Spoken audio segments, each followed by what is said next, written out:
Assalamualaikum warahmatullahi wabarakatuh. Bagaimana kabar anak ustazah hari ini? Semoga selalu dalam lindungan Allah Subhanahu wa taala. Baiklah nak, hari ini kita akan melanjutkan materi bab 3 terkait tentang identifikasi sifat larutan dan pemisahan campuran. Simak video pembelajaran berikut ini ya nak. Larutan asam dan larutan basa memiliki sifat-sifat yang khas. Salah satu cara untuk membedakan asam atau basa dapat menggunakan indikator. Indikator asam dan basa adalah suatu senyawa yang dapat menunjukkan perubahan warna apabila bereaksi dengan asam atau basa. Indikator asam dan basa dapat dibedakan menjadi indikator alami dan indikator buatan.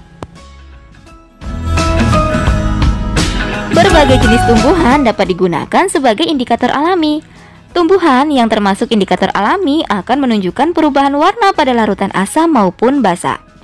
Beberapa contoh tumbuhan yang dapat digunakan sebagai indikator alami adalah kunyit, bunga mawar, kubis merah, kubis ungu, dan bunga kembang sepatu. Ekstrak kunyit akan memberikan warna kuning cerah pada larutan asam, dan dalam larutan basa akan memberikan warna jingga.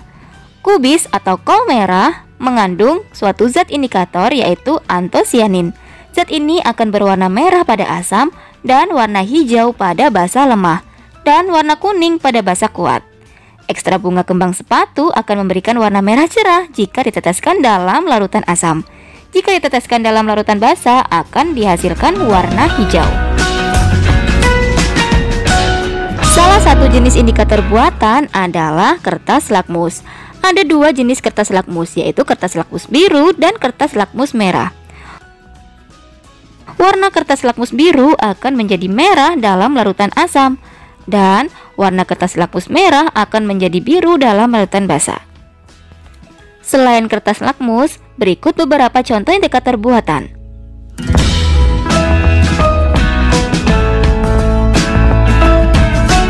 Pada kesempatan kali ini, Budi akan mempraktekkan cara menentukan larutan bersifat asam ataupun basa menggunakan indikator alami dan indikator buatan. Indikator alami yang Budi gunakan adalah ekstrak kembang sepatu dan ekstrak kunyit.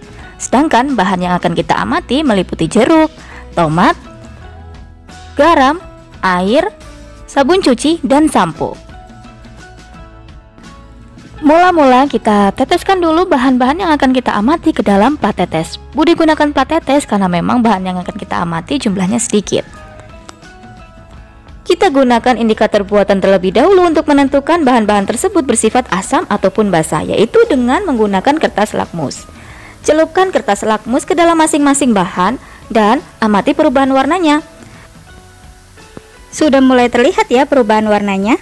Lakmus akan menjadi merah apabila larutan bersifat asam dan lakmus akan berubah menjadi biru apabila bersifat basa.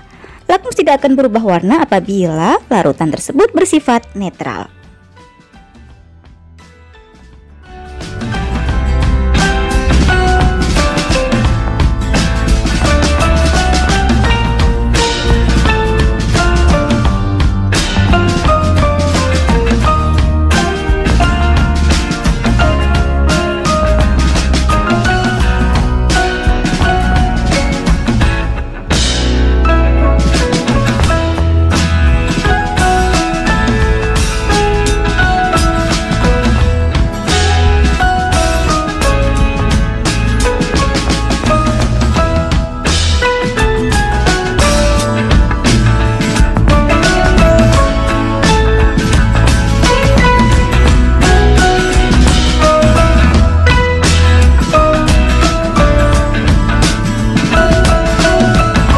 Yang kedua, kita gunakan indikator alami yaitu kembang sepatu. Mula-mula kita buat terlebih dahulu ekstrak kembang sepatu dengan cara menumpuk kembang sepatu sampai halus, kemudian diberi sedikit air.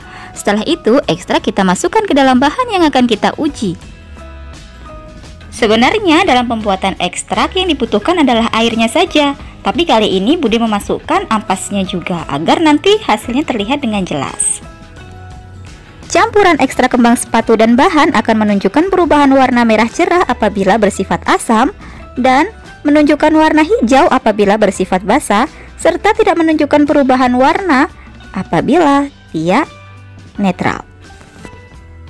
Atau kita juga dapat membandingkan dengan warna ekstraknya. Apabila warnanya lebih cerah daripada warna ekstraknya, maka bersifat asam. Dan apabila warnanya lebih gelap daripada ekstraknya, maka bersifat basa. Dan jika warnanya sama seperti ekstraknya, maka sifatnya netral.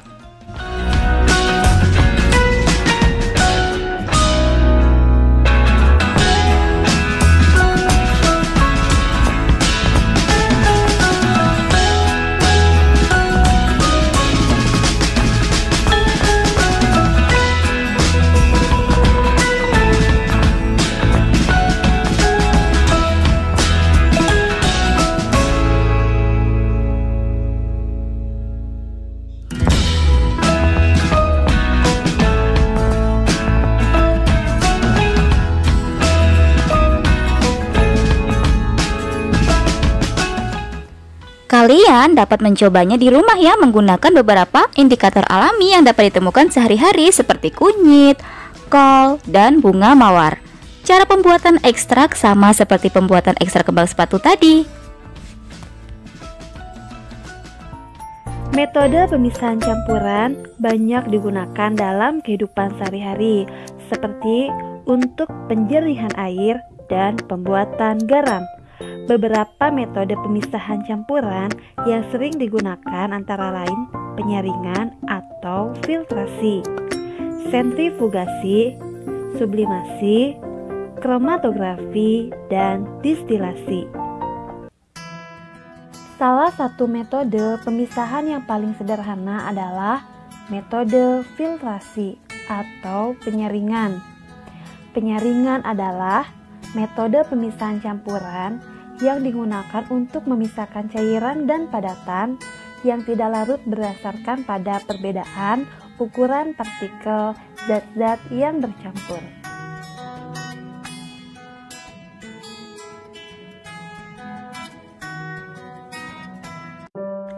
Yang kedua adalah sentrifugasi. Metode jenis ini sering dilakukan sebagai pengganti filtrasi jika partikel padatan yang terdapat dalam campuran memiliki ukuran sangat halus dan jumlah campurannya lebih sedikit. Metode sentrifugasi dilakukan secara luas untuk memisahkan sel-sel darah merah dan sel-sel darah putih dari plasma darah. Dalam hal ini, padatan adalah sel-sel darah merah dan sel-sel darah putih yang akan mengumpul di dasar tabung reaksi. Sedangkan plasma darah berupa cairan yang berada di bagian atas. Yang ketiga adalah distilasi atau penyulingan. Pemisahan campuran dengan cara distilasi banyak digunakan dalam kehidupan sehari-hari maupun dalam kegiatan industri. Pemisahan campuran dengan cara penyulingan digunakan untuk memisahkan suatu zat cair dari campurannya. Prinsip kerjanya didasarkan pada perbedaan titik didih dari zat cair yang bercampur, sehingga saat menguap, setiap zat akan terpisah. Dalam dunia industri, prinsip ini digunakan pada penyulingan minyak bumi. Minyak bumi terdiri atau terbagi atas berbagai macam komponen minyak bumi yang berbeda titik didihnya.